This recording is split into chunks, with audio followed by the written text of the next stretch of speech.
ओम नमो भगवते वासुदेवाय नमः। शक्तिला एकादशी की व्रत कथा। एक समय दालंबे ऋषि ने पुलस्त्य ऋषि से पूछा कि हे महाराज, पृथ्वीलोक में मनुष्य ब्रह्म इत्यादि महान पाप करते हैं, पराये धन की चोरी तथा दूसरे की उन्नति देखकर ईर्ष्या करते हैं, साथ ही अनेक प्रकार के वैष्णव में फंसे रहते हैं, फिर भी उनको नरक प्राप्त नहीं होता। इसका क्या कारण है? वे न जाने कौन सा दान पुण्य करते हैं जिससे उनके पाप नष्ट हो जाते हैं। यह सब कृपा पूर्वक आप कहिए। पुलस्त्य मुनि कहने लगे कि हे महाभाग, आपने मुझसे अत्यंत गंभीर प्रश्न पूछा है। इससे संसार के जीवों का अत्यंत भला होगा। इस भेद को ब्रह्मा, विष्णु, रुद्र तथा इंद्र आदि भी नहीं जानते, परंतु मैं आपको यह गुप्त तत्व अवश्य बताऊंगा। उन्होंने कहा कि माघ मास लगते ही मनुष्य को स्नानादि करके शुद्ध रहना चाहिए।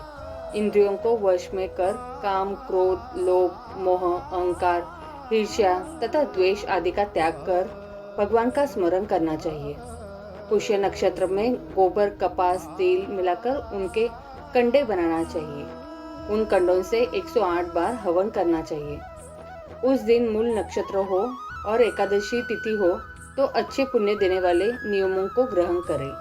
स्नानादि नित्य क्रिया से निवृत्त होकर सब देवताओं के देव श्री भगवान का पूजन करें और एकादशी व्रत धारण करें। रात्रि को जागरण करना चाहिए। उसके दूसरे दिन धूप, दीप, नैवेद्य आदि से भगवान का पूजन करके खिचड़ी का भोग लगाएं। तत्पश्चात पेठा, नारियल, सीताफल या सुपारी का अर्घ्य देकर स्तुति करनी चाहिए। हे भगवान, आप दिनों को शरण देने वाले हैं, इस संसार सागर में फंसे हुओं का उद्धार करने वाले हैं। हे पुंडरीकाक्ष, हे विश्व भवन, हे सुब्रह्मण्य, हे पूर्वज, हे जगतपते, आप लक्ष्मी जी सहित इस तुच्छ अर्घ्य को ग्रहण करें। इसके पश्चात जल से भरा कुंभ ब्राह्मण को दान करें तथा ब्राह्मण को श्यामा, गौ और तिल पात्र देना भी उत्तम है। तिल स्नान और भोजन दोनों ही श्रेष्ठ है। इस प्रकार जो मनुष्य जितने तिलों का दान करता है उतने ही 1000 वर्ष स्वर्ग में वास करता है। तिल स्नान, तिल का उपटन, तिल का हवन, तिल का तर्पण, तिल का भोजन और तिलों का दान, ये तिल के 6 प्रकार हैं। इनके प्रयोग के कारण यह शक्तिला एकादशी कहलाती है। इस व्रत के करने से अनेक प्रकार के पाप नष्ट हो जाते हैं। इतना कहकर पुलस्त्य ऋषि कहने लगे कि अब मैं तुमसे इस एकादशी की कथा कहता हूँ। एक समय नारद जी ने भगवान श्री विष्णु से यही प्रश्न किया था और भगवान ने जो शक्तिला एकादशी का महात्म्य नारद जी से कहा सो मैं तुमसे कहता हूँ। भगवान ने नारद जी से कहा कि हे नारद, मैं तुमसे सत्य घटना कहता हूँ, ध्यान पूर्वक सुनो। प्राचीन काल में मृत्यु लोक में एक ब्राह्मणी रहती थी। वह सदैव व्रत किया करती थी। एक समय वह 1 मास तक व्रत करती रही। इससे उसका शरीर अत्यंत दुर्बल हो गया। यद्यपि वह अत्यंत बुद्धिमान थी, तथापि उसने कभी देवताओं या ब्राह्मणों के निमित्त अन्न या धन का दान नहीं किया था। इसमें मैंने सोचा कि ब्राह्मणी ने व्रत आदि से अपना शरीर शुद्ध कर लिया है, अब इसे विष्णु लोक तो मिल ही जाएगा, परंतु इसने कभी अन्न का दान नहीं किया। इसको इसकी तृप्ति होना कठिन है। भगवान ने आगे कहा, ऐसा सोचकर मैं भिखारी के वेश में मृत्युलोक में उस ब्राह्मणी के पास गया और उससे भिक्षा मांगी। वह ब्राह्मणी बोली, महाराज, किस लिए आए हो? मैंने कहा, मुझे भिक्षा चाहिए। इस पर उसने एक मिट्टी का ढेला मेरे भिक्षा पात्र में डाल दिया। मैं उसे लेकर स्वर्ग में लौट आया। कुछ समय बाद ब्राह्मणी भी शरीर का त्याग कर स्वर्ग में आ गई। उस ब्राह्मणी को मिट्टी का दान करने से स्वर्ग में सुंदर महल मिला, परंतु उसने अपने घर को अनादि सब सामग्रियों से शून्य पाया। घबराकर वह मेरे पास आई और कहने लगी कि भगवान, मैंने अनेक व्रत आदि से आपकी पूजा की, परंतु फिर भी मेरा घर अनादि सब वस्तुओं से शून्य है। इसका क्या कारण है? इस पर मैंने कहा, पहले तुम अपने घर जाओ, देव स्त्रियां आएंगी तुम्हें देखने के लिए। पहले उनसे शक्तिला एकादशी का पुण्य और विधि सुन लो, तब द्वार खोलना। मेरे ऐसे वचन सुनकर वह अपने घर गई।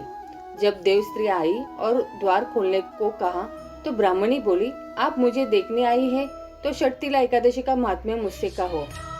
उनमें से एक देवस्त्री कहने लगी कि मैं कहती हूँ। जब ब्राह्मणी ने षटतिला एकादशी का महात्म्य सुना तब द्वार खोल दिया।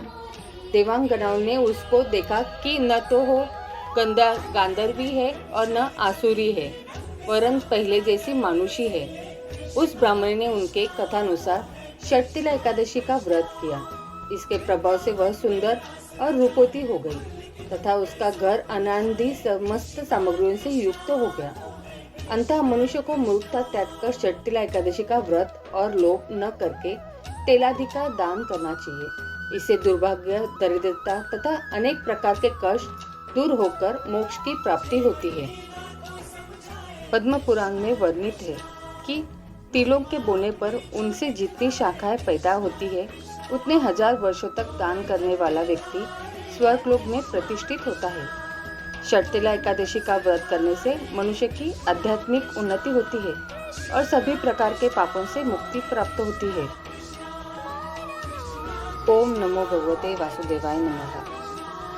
यह चालीसा विष्णु जी को प्रिय है। श्री विष्णु चालीसा का पाठ पढ़ने से वे सारे दुख दर्द को दूर करके आशीष देते हैं। श्री विष्णु चालीसा दोहा। विष्णु सुनिए विनय सेवक की चितलाए, किरत कुछ वर्णन करूँ दीजिए ज्ञान बताए। चौपाई। नमो विष्णु भगवान खरारी, कष्ट नशावन अखिल बिहारी, प्रबल जगत में शक्ति तुम्हारी, त्रिभुवन फैल रही उजियारी।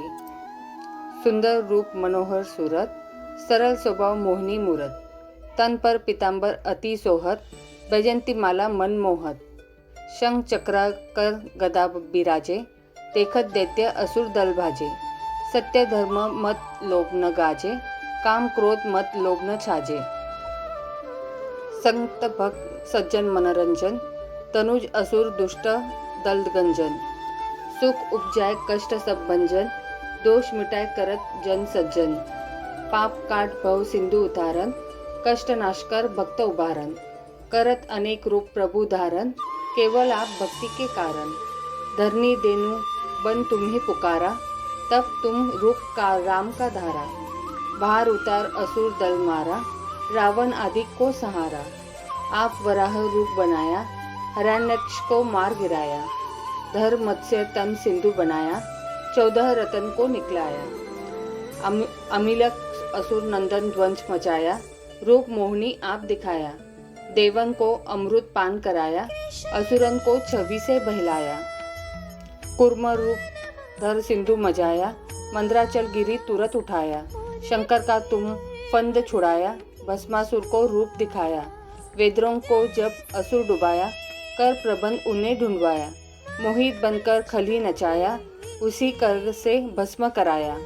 असुर जलधर अति बदलाई, शंकर से उन किन्ह लड़ाई।